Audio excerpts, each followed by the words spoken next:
जब किसी भी घर में डिलीवरी होती है तो नवजात शिशु को देखने के लिए पूरा परिवार आ जाता है और उस वक्त सब लोग बेबी को देख रहे होते हैं।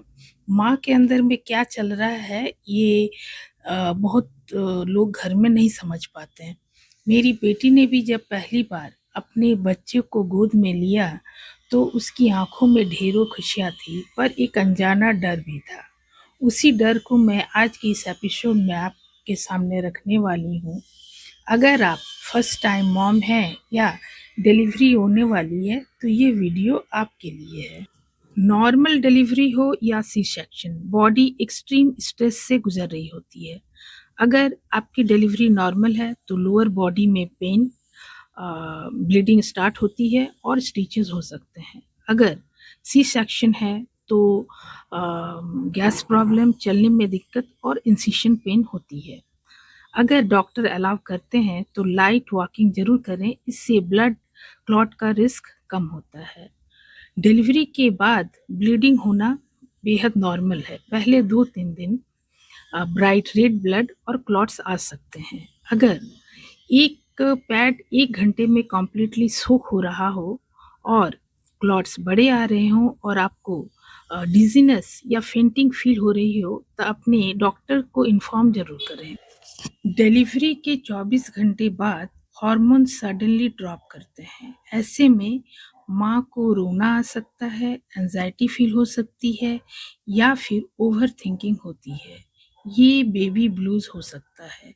ऐसे में माँ को बिल्कुल भी जज न करें, उसे कंप्लीट रेस्ट लेने दें, पूरा सोने दें और परिवार के दूसरे सदस्य बच्चे की जिम्मेदारी अपने ऊपर ले लें। डिलीवरी के 24 घंटे के बाद बेबी के साथ क्या होता है?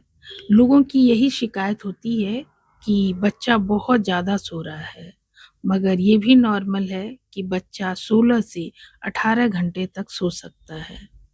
अगर बेबी फीडिंग के लिए उठ रहा है, स्किन पिंक है और वो नॉर्मल ब्रीथिंग चल रही है तो बिल्कुल टेंशन लेने की बात नहीं है। डिलीवरी के 24 घंटे में मिल्क फुली नहीं आता, सिर्फ येलो कोलेस्ट्रम जो थिक मिल्क होता है और यही बेबी का पहला वैक्सीन है, इसे आप ज़रूर पिलाएं। उसके बाद भी बेबी फीड बार-बार मांगता है और इसका मतलब ये बिल्कुल नहीं कि मिल्क कम आ रहा है। समय के साथ इसमें बहुत सुधार होती है, 2 से 3 दिन में मिल्क फुली आ जाता है। दूसरी कॉमन प्रॉब्लम जो ये आती है लैचिंग रिलेटेड इश्यूज।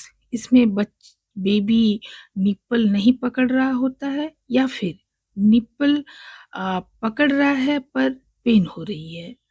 निप्पल पकड़ने के बाद भी वो मिल्क सक नहीं कर रहा है और लैचिंग करते करते वो सो जा रहा है।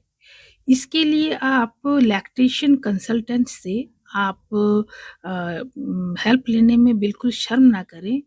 करेक्ट लैच में बेबी का माउथ वाइड ओपन होना चाहिए, एरोला का ज़्यादा पार्ट अंदर हो और माँ को पेन कम हो। याद रखें, बच्चा और माँ एक दूसरे के संपर्क में रहते रहते 2 से 3 दिन में ये इश्यू बिल्कुल रिजॉल्व हो जाती है।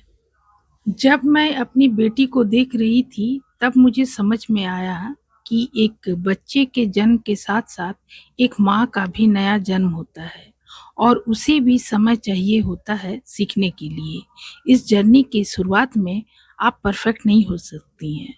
अगर आप फर्स्ट टाइम मॉम हैं तो आपका परफेक्ट होना ज़रूरी नहीं, सिर्फ आपका होना ही काफ़ी है। अगर आप वीडियो में अब तक बनी हुई हैं तो कमेंट ज़रूर करें, डे 1 कंप्लीट।